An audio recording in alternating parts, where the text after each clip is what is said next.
112 македонски транспортни компании се приклучуваат на балканскиот протест против Европската комисија, кој треба да се одржи на 26 јануари, потврдуваат од Асоциацијата Макам Транс по вчера одржаниот состанок со представници на овие компании. Разговаравме за можностите кои што ги имаме да организираме и ние заедно со српските, босанските и црногорските превозници еден протест со кој што би докажале дека Европската комисија мора да ги разгледа проблемите за да не дојде до целосен колапс не само на превозните фирми, него на целите економии во овие држави.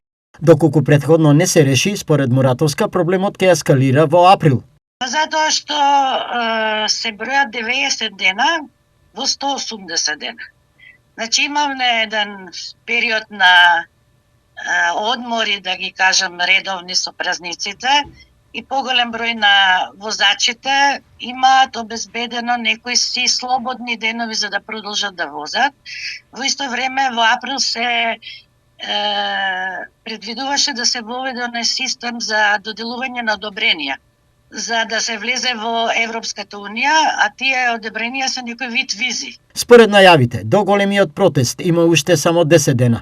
Каде и на кој начин ќе се одржи протестот? Предвидено е во сите држави да се направи протест, односно блокада на влезовите и излезите кон Шенген, земјите членки на Шенген зоната, да се запре синџирот на снабдување за одреден мал период, за да сватат што би можело во иднина да биде.